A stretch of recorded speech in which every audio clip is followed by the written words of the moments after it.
Welcome to all my dear student. मैं Mukesh sir आप सभी का स्वागत करता हूँ फिर से एक नई क्लास में फ्रेंड्स। और आज इस क्लास में बात करने वाले एक मोस्ट इम्पॉर्टेंट टॉपिक के बारे में, जिस टॉपिक का नाम है फ्रेंड्स एसएससी एमटीएस हवलदार 2023 के बारे में बात करने वाले हैं। इस वीडियो के अंदर फ्रेंड्स आप सभी को GK GS most important question से आप सभी को रूबरू कराने वाले हैं, जिसमें कि प्रीवियस ईयर क्वेश्चन भी इंक्लूड रहेंगे फ्रेंड्स। जैसा कि आप सभी स्क्रीन पर देख सकते हैं कि ये प्रश्न जो है फ्रेंड्स 2023 के एग्जाम में पूछा हुआ प्रश्न है। तो सारे इम्पोर्टेंट और सिलेक्टेड प्रश्न आप सभी के लिए लिया गया है फ्रेंड्स। यकीन मानिएगा जितने भी प्रश्न आप सभी को किसी न किसी एग्जाम में पूछा ही गया है फ्रेंड्स, जैसा कि आप सभी देख सकते हैं। तो स्टार्ट करते हैं आज की इस क्लास को। और आज की क्लास का जो पहला क्वेश्चन है फ्रेंड्स आप सभी के स्क्रीन पर है। फर्स्ट क्वेश्चन कह रहा है कि निम्नलिखित में से कौन सा पहला मौर्य शासक था। निम्नलिखित में से कौन सा मौर्य शासक था जिसने शिलालेखों के माध्यम से लोगों तक अपना संदेश फैलाने का प्रयास किया था। यानी कि दोस्तों जब आप लोग हिस्ट्री पढ़िएगा तो उसमें एक क्वेश्चन दिया हुआ है फ्रेंड्स, जो कि ये प्रश्न 2 मई यानी 2 मई 2023 के एग्ज़ाम एसएससी एमटीएस हवलदार के एग्ज़ाम में पूछा हुआ प्रश्न है। ठीक है ना। तो ये सिलेक्टेड प्रश्न है फ्रेंड्स। तो ये कह रहा है कि वो कौन सा शासक था जिसने अपना संदेश लोगों तक पहुंचाने के लिए शिलालेख का प्रयोग किया करता था। ऑप्शन ए में कह रहा है कि चंद्रगुप्त, बी में कह रहा है अशोक, और सी में कह रहा है हुमायूं, और डी में कह रहा है बिंबिसार। इसका जो राइट आंसर हो जाएगा फ्रेंड्स क्वेश्चन नंबर 1 का ऑप्शन नंबर बी हो जाएगा। अशोक वो पहला राजा था जिसने अपने संदेश को पहुंचाने के लिए शिलालेखों का प्रयोग करता था फ्रेंड्स। तो option number C B is right answer हो जाएगा आप सभी का। अगले प्रश्न की ओर बात कर लेते हैं फ्रेंड्स। प्रश्न नंबर 2, ये भी प्रश्न 2 मई 2023 के एग्जाम में एसएससी एमटीएस के एग्जाम में पूछा हुआ प्रश्न है। तो दूसरा नंबर प्रश्न कह रहा है कि पुस्तक द इमोर्टल्स ऑफ मेलुहा पुस्तक किसके द्वारा लिखा गया है। फ्रेंड्स ये प्रीवियस ईयर क्वेश्चन आप सभी को दिखाने के पीछे का मकसद यही है कि आप सभी एक गाइडलाइन कर सके फ्रेंड्स, आप सभी को एक पता लग सके कि हाँ कैसे कैसे प्रश्न एग्जाम में पूछे जाते हैं, ताकि उसी अकॉर्डिंग आप सभी अपनी पढ़ाई को जारी रखिएगा। ठीक है ना। तो आप सभी देख सकते हैं कि फ्रेंड्स एक क्वेश्चन तो हिस्ट्री से पूछ लिया और दूसरा जो प्रश्न आ गया वो बुक से रिलेटेड आ गया। तो बुक से भी रिलेटेड प्रश्न एग्जाम में कई बार पूछे गए हैं और पूछे भी जाएंगे फ्रेंड्स। ठीक है ना। तो इसका जो राइट आंसर क्या होने वाला है, ऑप्शन ए में कह रहा है कि अमित त्रिपाठी, बी में कह रहा है सलमान रुश्दी, और सी में कह रहा है कि अरविंद, और सी में कह रहा है कि अस्किन बॉन्ड। इसका जो राइट आंसर होने वाला फ्रेंड्स आप सभी को क्वेश्चन नंबर 2 का जो राइट आंसर हो जाएगा option number A is right answer हो जाएगा। Amish Tripathi is right answer हो जाएगा, अमीश त्रिपाठी। अगले प्रश्न की ओर बात कर लेते हैं फ्रेंड्स। प्रश्न नंबर 3 कह रहा है कि बेहदीन खल्लम उत्सव मुख्य रूप से किस राज्य में मनाया जाता है। अगर फ्रेंड्स मैं त्यौहार की बात करूं तो त्यौहार से भी एक प्रश्न आपसे के एग्जाम में बने जाते हैं, किसी भी एग्जाम की बात करें तो ठीक है ना। तो ये प्रश्न कह रहा है कि बेहदीन खल्लम त्यौहार किस राज्य में मनाया जाता है। ऑप्शन नंबर ए में कह रहा है उत्तर प्रदेश, बी में कह रहा है पश्चिम बंगाल, सी में कह रहा है कि मेघालय, और डी में कह रहा है फ्रेंड्स झारखंड। तो इस क्वेश्चन का जो राइट आंसर हो जाएगा option number C Meghalaya is right answer हो जाएगा। यानी कि जो ये त्यौहार है फ्रेंड्स वो मेघालय में मनाया जाता है। तो आप सभी काम कीजिएगा फ्रेंड्स कि जितने भी उत्सव हो गए यानी कि जो महोत्सव हो गए फ्रेंड्स, जो नृत्य वाले जो टॉपिक हो गए उन सभी को आप सभी एक बार देख लीजिएगा, क्योंकि एग्जाम में इससे प्रश्न कई बार पूछे जा रहे हैं। ठीक है ना। तो ये सारे जो टॉपिक मैं नाम बता रहा हूँ उस टॉपिक को आप सभी क्लियर कर लीजिएगा, तो आप सभी को एग्जाम में कोई दिक्कत नहीं होने वाला है। ठीक है। ये भी प्रश्न 2 मई 2023 के एग्जाम में पूछा हुआ प्रश्न है। अगले प्रश्न की ओर बात कर लेते हैं। प्रश्न नंबर 4 ये भी प्रश्न 2023 के एग्जाम में पूछा हुआ प्रश्न है। सारे जो प्रश्न लिए फ्रेंड्स एकदम करेंटली है जो कि एग्जाम में पूछा हुआ है। ठीक है ना। सारे सिलेक्टेड हैं। प्रश्न नंबर 4 कर रहा है कि जिसमें अम्ल एवं क्षार, ये जीएस का प्रश्न है, जीएस का क्वेश्चन जो कि आप सभी के लिए लिया गया है। कह रहा है कि जिसमें अम्ल एवं क्षार के जिसमें अम्ल एवं क्षार की क्रिया, यहाँ पर विक्रिया नहीं रहेगा, यहाँ पर फ्रेंड्स रहेगा कि यहाँ पर अभिक्रिया रहेगा, जो कि मिसप्रिंट हो चुका है, सॉरी उसके लिए। यहाँ पर अभिक्रिया के फलस्वरूप, परिमाण स्वरूप, फल के परिणाम स्वरूप लवणता और लवणता की बात कर रहा है कि जल बनते हैं उसे क्या कहलाते हैं। यानी देखिए सिंपल सी बात है कि अम्ल एवं क्षार के परिणाम स्वरूप जो लवणता जल बनता है उसे क्या कहते हैं। ऑप्शन नंबर ए में कर है उदासीनीकरण अभिक्रिया, बी में कर है संयोजन अभिक्रिया, सी में कर है विस्थापन अभिक्रिया और डी में कर है कि अपघटन अभिक्रिया। इस क्वेश्चन का जो राइट आंसर हो जाएगा फ्रेंड्स ऑप्शन नंबर ए हो जाएगा। उसे उदासीनीकरण अभिक्रिया के नाम से भी जाना जाता है। Option number A is right answer हो जाएगा क्वेश्चन नंबर 4 का। अगले प्रश्न की ओर बात कर लेते हैं। प्रश्न नंबर 5 कह रहा है कि निम्नलिखित में से कौन सा रेशेदार फल का उदाहरण है। यानी कि बात करें फ्रेंड्स कह रहा है कि रेशेदार फल का उदाहरण कौन सा है। ऑप्शन नंबर ए में कह रहा आम, बी में कह रहा हेम, सी में कह रहा कि रबड़ और डी में कह रहा कॉफ़ी। तो इस प्रश्न का जो राइट आंसर हो जाएगा फ्रेंड्स क्वेश्चन नंबर 5 का। और ये भी प्रश्न फ्रेंड्स 2 मई 2023 के एसएससी एमटीएस हवलदार के एग्जाम में पूछा हुआ है, जिसका आंसर कमेंट ये इसमें नहीं दिया हुआ है फ्रेंड्स। मैं आप सबको बता देता हूँ कि इसका राइट आंसर हो जाता है सन। इसको सन कहा जाता है या हेम्प कहा जाता है, हेम्प। ठीक है, तो इसका राइट आंसर लिख लीजिएगा कि सन या हेम्स कहते हैं, जो कि रेशेदार फल का उदाहरण के रूप में लिया जाता है। अगले प्रश्न की ओर बढ़ जाते हैं फ्रेंड्स। उससे पहले आपसे छोटा सा रिक्वेस्ट है, प्लीज़ अगर आपसे हमारे चैनल पर नई बार आए हैं, पहली बार आए तो प्लीज़ चैनल सब्सक्राइब कर बेल आइकन को प्रेस कर दीजिएगा, ताकि ऐसा हर एक मोस्ट इंपोर्टेंट वीडियो आप तक सबसे जल्द पहुँचे। अगला प्रश्न है फ्रेंड्स 6 नंबर का है कि 2020 के ग्रीष्मकालीन ओलंपिक खेलों में किस देश ने सबसे अधिक पदक जीता है। कह रहे कि 2020 के ग्रीष्मकालीन ओलंपिक खेलों में किस देश ने सबसे अधिक पदक बनाया है। ये भी फ्रेंड्स जो प्रश्न है वो 2023 के एसएससी एमटीएस एग्जाम में पूछा हुआ प्रश्न है, तो सारे आप सभी के लिए एकदम सिलेक्टेड प्रश्न हो जाते हैं।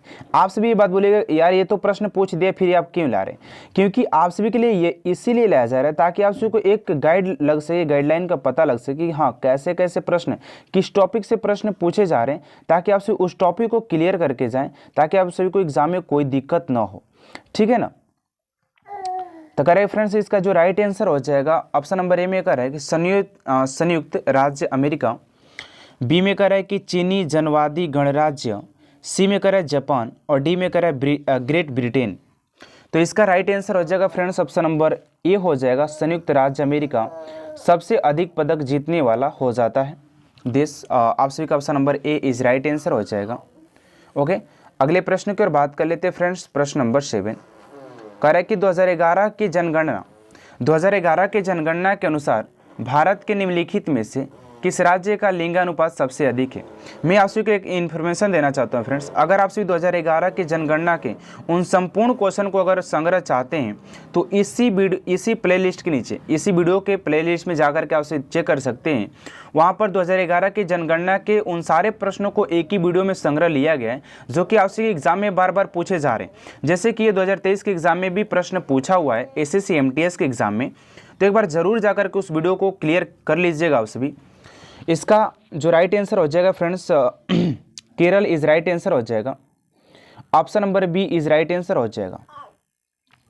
अगला प्रश्न है फ्रेंड्स 8 नंबर प्रश्न। भारत में सबसे लंबे समय तक मुख्यमंत्री रहने वाली महिला कौन है। भारत में सबसे लंबे समय तक मुख्यमंत्री रहने वाली महिला कौन है। ये प्रश्न बिहार पुलिस के एग्जाम में पूछा है, जो कि आप सभी मैं थोड़ा सा दे दिया कि ताकि आप सभी अगर बिहार पुलिस की तैयारी कर रहे हैं तो आप सभी के लिए एक बात बता दूं कि हमारे इसी चैनल पर 4 बजे बिहार पुलिस का जीके जीएस का वीडियो आप सभी को प्रोवाइड किया जाता है, तो आप सभी वहाँ पर जाकर देख सकते हैं। और सुबह 6 बजे करेंट अफेयर्स का वीडियो अपलोड किया जाता है, आप सभी वहाँ भी जाकर देख सकते हैं। और 12 बजे तो एसएससी एमटीएस का वीडियो प्रोवाइड किया ही जाता है। ठीक है फ्रेंड्स, कह रहे हैं कि सबसे लंबे समय तक मुख्यमंत्री रहने वाली जो महिला का नाम है फ्रेंड्स, उनका नाम हो जाता है Sheila Dikshit. Sheila Dikshit option number C is right answer हो जाएगा आप सभी का 8 नंबर प्रश्न का। अगला प्रश्न है 9 नंबर। लूर भारत के किस राज्य का लोक नृत्य है। अभी मैंने आप सभी को बताया फ्रेंड्स कि आप सभी नृत्य वाले जो डांस वाले जो टॉपिक हैं उनको भी क्लियर कर लीजिएगा, क्योंकि 1 नंबर यहाँ से भी आप सभी पक्के हो जाते हैं और 1 नंबर कम नहीं होता है, क्योंकि 0.5 के लिए तो लोग छट जाते हैं ना कट ऑफ में, पता है ना आप सभी को। तो 1 नंबर क्लियर करने के लिए आप सभी नृत्य वाले टॉपिक को भी क्लियर करके जाइए, एकदम रट के चाट करके जाइए यार, समझ लें। तो कह रहा है कि लूर भारत के किस राज्य का किस राज्य का लोक नृत्य है? ऑप्शन नंबर ए में कह रहा है मणिपुर, बी में कह रहा है केरल, सी में कह रहा है कि हरियाणा और डी में कह रहा है कर्नाटक। तो इसका राइट आंसर जो होने वाला है फ्रेंड्स क्वेश्चन नंबर 9 का, इसका राइट आंसर हो जाएगा ऑप्शन नंबर सी, हरियाणा में मनाया जाता है। Haryana option number C is right answer हो जाएगा। अगला प्रश्न है, हाँ मैं आपसे बता दूं कि नृत्य वाले टॉपिक पर भी हमारा एक वीडियो बन चुका है, जो कि आपसे वहाँ पर संपूर्ण वहाँ पर क्वेश्चन लिया गया जो कि नृत्य से पूछा जाता है, ठीक है ना, जो कि करंट अफेयर्स में डालें 6 बजे वाला क्लास में डालते हैं उसको, ठीक है। अगला प्रश्न है 10 नंबर, कद्री गोपाल नाथ का संबंध निम्नलिखित में से किससे है? कह रहा है कद्री गोपाल नाथ का संबंध निम्नलिखित में से किससे है? ऑप्शन ए में कह रहा है कि सितारा, बी में कह रहा है कि तबला, सी में कह रहा है कि सेक्सोफोन और डी में कह रहा है कि बंसुर। तो इसका जो राइट आंसर होने वाला फ्रेंड्स आप सभी का ऑप्शन नंबर सी हो जाएगा, सेक्सोफोन से इनका संबंध है, ठीक है ना। ऑप्शन नंबर सी 10 का इज राइट आंसर हो जाएगा। अब मैं आप सभी को एक नंबर यहाँ से भी क्लियर करना चाहता हूँ कि जो भी, जैसे कि देखिए मैं आपसे बता दूँ कि जैसे कि हो गए आप सभी का देखिए, अब पूछता है कि जो बिस्मिल्लाह खां हैं, बिस्मिल्लाह खां वो किस क्षेत्र से संबंधित है? तो बिस्मिल्लाह खां सानाई वादक से संबंधित हो जाते हैं। ये प्रश्न कई बार एग्जाम में पूछा हुआ है बिस्मिल्लाह खां से, ठीक है ना। उसके बाद है अली अकबर खां के पूछ देता है, जो कि सरोद से संबंधित हो जाते हैं, सरोद से संबंधित हो जाते हैं, ठीक है ना। उसके बाद आ जाते हैं बिरजू महाराज, जो कि कथक नृत्य से संबंधित हो जाते हैं। बिरजू महाराज वाला बहुत इंपॉर्टेंट है, ठीक है ना, इसको एक बार कर लीजिएगा। उसके बाद है तानसेन। तानसेन जो है फ्रेंड्स वो संगीतज्ञ, वो गायक से संबंधित हो जाते हैं तानसेन, ठीक है, इसको भी याद रखिएगा। फिर आ जाता है जाकिर हुसैन। जाकिर हुसैन फ्रेंड्स तबला वादक से संबंधित हो जाते हैं। अगले ओर की बात करते हैं, अगले प्रश्न की ओर। प्रश्न नंबर 11, 1526 में पानीपत युद्ध में बाबर ने किसे पराजित किया? कह रहा है कि 1526 में पानीपत युद्ध में बाबर ने किसे पराजित किया था? तो ऑप्शन नंबर ए में बालू लोधी, ये तो ऑप्शन गलत है ना। बी है सिकंदर लोधी, सी में राणा लोधी और डी में इब्राहिम लोधी। इसका राइट आंसर हो जाएगा इब्राहिम लोधी के बीच पानीपत का प्रथम युद्ध हुआ था। देखिए फ्रेंड्स, जो भी महत्वपूर्ण युद्ध है उसको आप एक बार रट लीजिएगा, देख लीजिएगा। मैं बार बार बोल रहा हूँ फ्रेंड्स, जिस टॉपिक का नाम ले रहा हूँ उसको एक बार देख लीजिएगा। 100% कहता हूँ कि यार एक टॉपिक से 1 से 2 नंबर आपसे कंफर्म होने वाला है, ठीक है ना। इतना बात को ध्यान रखिएगा। ये सारे जो क्वेश्चन करवा रहे हैं ये किसी ना किसी एग्जाम में पूछा हुआ प्रीवियस ईयर क्वेश्चन है, ठीक है ना। उसके बाद बात करते हैं क्वेश्चन नंबर 12 नंबर की ओर बात करते हैं। प्रश्न नंबर करेंगे, भारतीय संविधान का निम्नलिखित में से कौन सा अनुच्छेद उस मामलों में दोनों सदनों को संयुक्त बैठक आवले करता है? इसका राइट आंसर हो जाएगा, देखिए फ्रेंड्स, मैं संविधान की बात करूं तो अभी हमारे आज ही करंट अफेयर्स वाले वीडियो में जो क्लास हुआ था करंट अफेयर्स का, उसमें सारे चीज़ जो अनुच्छेद से रिलेटेड सारे क्वेश्चन को मैंने वहाँ पर डिस्कस किया है, 1 से लेकर के 395 अनुच्छेद तक। तो उसको भी आप लोग जाकर देख लीजिएगा, क्योंकि अनुच्छेद की बात करें तो किसी भी एग्जाम में 1 से 2 प्रश्न अनुच्छेद से पूछ ही लेता है। ये एक जान होता है यार एग्जाम का, ठीक है ना। इसका राइट आंसर हो जाएगा ऑप्शन नंबर बी हो जाएगा, ठीक है ना। अनुच्छेद 108 हो जाएगा ऑप्शन नंबर बी। अगले प्रश्न की ओर बात करते हैं। प्रश्न नंबर 13 कह रहा है कि निम्नलिखित में से कौन सा अवसादी चट्टान का उदाहरण है? निम्नलिखित में से कौन सा अवसादी चट्टान का उदाहरण है? तो इसका जो राइट आंसर हो जाएगा फ्रेंड्स ऑप्शन नंबर बी हो जाएगा, बलुआ पत्थर इज राइट आंसर हो जाएगा ऑप्शन नंबर बी। अगले प्रश्न की ओर बात कर लेते हैं। प्रश्न नंबर 14 कह रहा है कि निम्नलिखित में से कौन सी अवधारणा भारतीय संविधान में ब्रिटेन संविधान से लिया गया है? यानी कि कौन सी जो अवधारणा है फ्रेंड्स वो ब्रिटेन से लिया गया है? ऑप्शन ए में संसदीय सरकार, बी में मौलिक अधिकार और सी में न्यायिक समीक्षा। इसका राइट आंसर हो जाएगा फ्रेंड्स क्वेश्चन नंबर 14 का ऑप्शन नंबर हो जाएगा इसमें थोड़ा सा डाउट है फ्रेंड्स, इसका आंसर आप सभी को कमेंट बॉक्स में दीजिएगा। या आई थिंक हमको लगता है कि option number B is right answer होना चाहिए, मौलिक अधिकार। आप लोग अगर पता होगा तो कंफर्म जरूर कीजिएगा, या अगले वीडियो में इसका आंसर आप सभी को दे दूंगा, ठीक है ना, क्योंकि कंफर्म नहीं है तो मैं कुछ भी नहीं कर सकता हूँ इसमें। अगले प्रश्न की ओर बात कर लेते हैं। प्रश्न नंबर 15 कह रहा है कि जनवरी 2022 तक प्राप्त जानकारी के अनुसार निम्नलिखित में से किसे इसरो के नए अध्यक्ष के रूप में नियुक्त किया गया है? तो इसरो के नए अध्यक्ष की बात करें तो एस सोमनाथ जी हो जाते हैं। Option number B is right answer हो जाएंगे। मनोज सिंह सोनी यूपीएससी के जो हो जाते हैं फ्रेंड्स, यूपीएससी के हो जाते हैं, ठीक है ना। अगला प्रश्न है 16 नंबर, कांग्रेस का विभाजन कब हुआ था?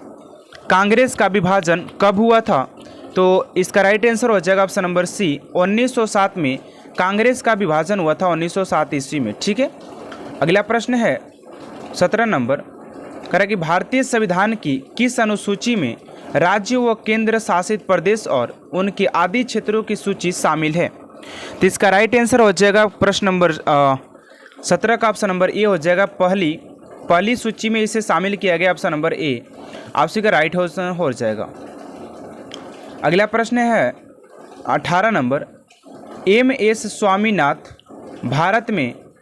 भारत में हुई इसमें से किस आर्थिक क्रांतिकारी से संबंधित है? यानी किस क्रांति से संबंधित है? तो हो जाता है हरित क्रांति से फ्रेंड से संबंधित हो जाते हैं। Option number B is right answer हो जाएगा। अगले प्रश्न की ओर बात कर लेते हैं, प्रश्न नंबर 19 की ओर। प्रश्न नंबर 19 कह रहा है कि भारत और नेपाल दोनों देशों से होकर बहने वाली नदी मेची इनमें से किसकी सहायक नदी है?